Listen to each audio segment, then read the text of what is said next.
Welcome inside our San Francisco studios. Mike Am and Yogi Roth. We are all about the Pac-12 North as you take a closer look at the standings. And I think some might not be surprised, at least the fans sitting in Eugene, that it's the Oregon Ducks right now. Still, in a lot of ways, the team that people think could win the Pac-12 Conference. Highest ranked team sitting at 13th right now. You buying into this narrative that the Duckies, as our friend Nick Aliotti would call them, are the kind of the safe pick right now in the division? Safer pick compared to maybe Washington? No, I don't think they're the safer pick because UW gets them at home, they get Utah at home. But I do think that it's limited, right? I mean, they're coming off a bye week. But I do think when you look at them, they got an arguably #1 draft pick at the quarterback position. Yeah. They got a bunch of NFL guys in their offensive line, more than capable at running back. They're potentially going to get healthy this weekend. Juwan Johnson, I've heard the rumors. Micah Pittman, Brennan Schooler may come back. So here comes some more weapons to add to the guys that have played well. Jalen Red's done a nice job for them and company. So yes, I think you can go with them in terms of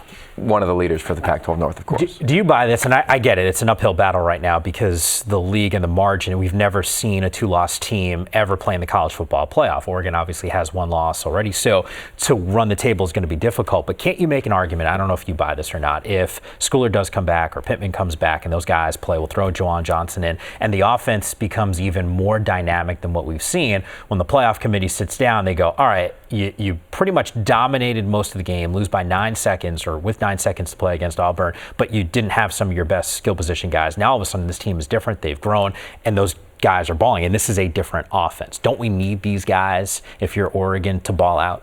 Yeah, totally. I mean, you just go back to history. Go back to 2014. Okay. Ohio State loses to Virginia Tech 35-21 early in the season.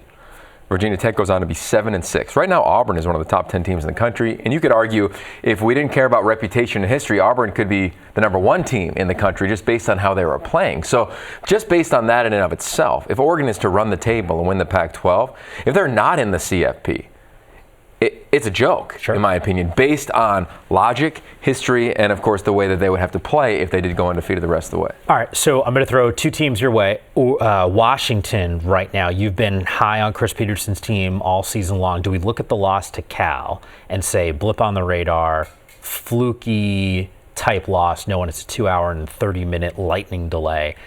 This team is the real deal? I think they're the real deal, but I think the truth is still on the tape. You even look at the SC game. They had moments of brilliance and moments of inconsistency, a couple drives here and there. And look, you're playing against teams that are talented as well. SC clearly has some of the best talent, you could argue, in the entire country based on recruiting rankings, let alone based on performance. So I do think that they are one of the elite teams. I think their defense, most importantly, is shaping into one of the elite defenses. Sure. In the last 4 years, they've led the Pac-12 in defense. They may do that by the end of the season because of the evolution of not just Miles Bryant, who's the leader of that thing, but the guys on the defensive front, playing a couple redshirt freshmen, 2 new linebackers in that scheme. So I like how they are progressing every week. I think when they host Oregon in a couple weeks, you're going to be there for the pregame show. They're going to be playing their best football, which will be really fun. Washington State, there was a time we thought they could really push to win this division and maybe even a conference championship. I don't know if you've jumped off the bandwagon at this point, but 0-2 in the conference. If I'm not mistaken, that's the worst start that they've had since Leach's first season in Pullman. Yeah, I mean, I think if you just watch the games, you'd be like, okay, they could put it together. The rain against Utah, who I still think is the best team based on last weekend in this conference, the way they played it, they were the best team in terms of a complete game that we've seen all season long. In their win against Washington State, we were both there.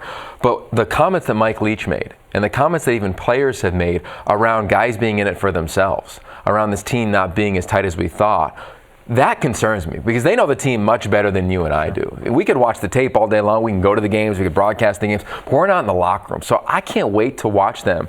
They're blessed with a bye.